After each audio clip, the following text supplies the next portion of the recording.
Estoy a 30 minutos de allí. Llegaré dentro de 10. 9 minutos 37 segundos más tarde.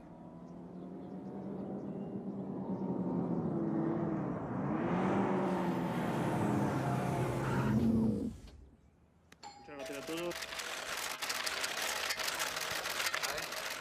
Soy el señor Lobo.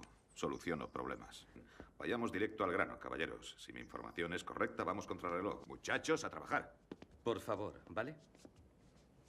¿Cómo dice? He dicho por favor, ¿vale?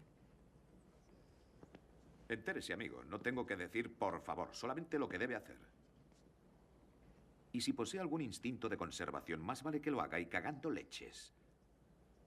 He venido a ayudar. Si mi ayuda no es apreciada, que tengan suerte, caballeros. No, señor Lobo, no es así, créame. Necesitamos... Señor Lobo, escuche. No es por falta de respeto, ¿vale? Le respeto. Es solo que no admito que nadie me grite órdenes, eso es todo. Mi brusquedad se debe a que tenemos poco tiempo. Yo pienso deprisa, hablo deprisa. Y necesito que actúen deprisa si quieren salir de esta.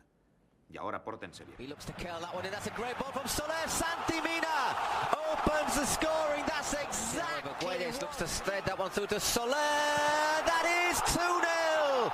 Simone Sasa slides in. Back Montoya in support. Sasa 3-0 to Valencia. Sasa, can he finish his hat-trick? He can. Oh dear, oh dear, oh dear. It is all falling apart for Malaga. Simone break into a paso doble and Rodrigo makes it 5-0. Well, it's been coming.